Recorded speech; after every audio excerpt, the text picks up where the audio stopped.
Cinema చూసిన తర్వాత review చదవాలి తప్ప రివ్యూలు చదివి సినిమాకి వెళ్ళకూడదు.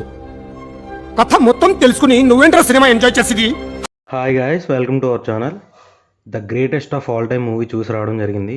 మూవీ ఓవరాల్గా అయితే ఎలా ఉంది అని అంటే నాకైతే పెద్దగా నచ్చలేదు. అండ్ డీటెయిల్ రివ్యూలోకి వెళ్ళే ముందు ఇది నా కొత్త ఛానల్, సో ప్లీజ్ సబ్స్క్రైబ్ చేసుకోండి. అండ్ కొత్త మూవీ రివ్యూస్ ఏమొచ్చినా సరే ఇలానే ఫాస్ట్గా రివ్యూస్ ఇస్తాను. సో ద గోట్ అసలు ఈ టైటిల్ ఎందుకు పెట్టారో నాకైతే అసలు అర్థం కాలేదు.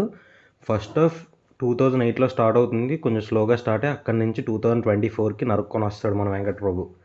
సో ఫస్ట్ హాఫ్ కొంచెం లాగ్గా ఉంటుంది, ఓకే కొంచెం పర్లేదు. సెకండ్ హాఫ్ దీనికన్నా కొంచెం బెటర్గా ఉంటే మూవీ హిట్ అవుతుంది అని అనుకున్నా. ఇంటర్వెల్ సీన్ మంచిగా పడుతుంది, బట్ అది కూడా కొంచెం మనం గెస్ చేయగలుగుతాం. కొంచెం మనకి సినిమా నాలెడ్జ్ ఉంది కాబట్టి ఆబ్వియస్లీ మనం కొంచెం గెస్ చేయగలుగుతాం.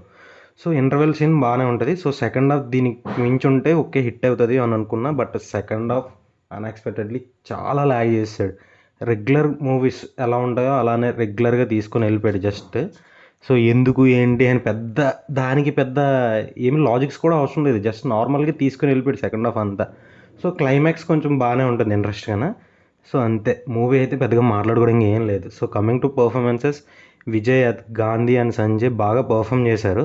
అండ్ విఎఫ్ఎక్స్ అవి కూడా బాగానే సెట్ చేశారు. కొన్ని సీన్స్లో మనకి మరీ ఓవర్గా అనిపించినా సరే కొన్ని మిగతా సీన్స్ అన్నీ మాత్రం పర్ఫెక్ట్గానే బ్యాలెన్స్ చేశారు. అండ్ స్నేహ అండ్ మీనాక్షి చౌదరి వాళ్ళ రోల్స్లో వాళ్ళు బాగానే పెర్ఫామ్ చేశారు. అండ్ పెద్ద ఇంపాక్ట్ఫుల్ రోల్ అయితే ఏం కాదు. ప్రశాంత్ అండ్ ప్రభుదేవ గారు వాళ్ళ రోల్స్లో వాళ్ళు బాగా చేశారు. అండ్ మంచి రోల్సే పడ్డాయి వాళ్ళిద్దరికి కూడా. So music by Yuvan Shankar Raja చాలా డిసప్పాయింట్ చేశారు. సాంగ్స్ ఏం బాగోలేదు, పోనీ అలా అని బీజిఎం అయినా బాగా కొట్టారంటే బీజిఎం కూడా తేలిపోయింది. యాక్చువల్లీ నార్మల్గా ఎలివేషన్స్ అయితే బాగా పడ్డాయి విజయ్ గారికి. సో దానికి తగ్గట్టు కొంచెం బీజిఎం పడుండుంటే చాలా బాగున్నాను.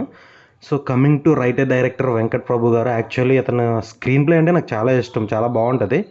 సో లాస్ట్ మూవీస్ నుంచి అతను స్క్రీన్ ప్లే అది కూడా చాలా డల్ అయిపోయింది, రైటింగ్ కూడా చాలా బాగా వీక్ అయిపోయింది. సో లాస్ట్ మూవీ తెలుగులో తీశారు కస్టడీ అని, అది కూడా డిజాస్టర్ అయిపోయింది.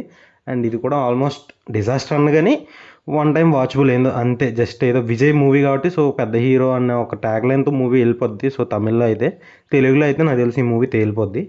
సో మీరు మూవీ చూసినట్టయితే మీకు ఎలా అనిపించిందో కామెంట్ చేయండి. సో మన ఛానల్ అయితే సబ్స్క్రైబ్ చేసుకోండి. కొత్త మూవీస్ ఏ వచ్చినా సరే ఇలానే ఫాస్ట్గా రివ్యూస్ ఇస్తాను. And thank you so much.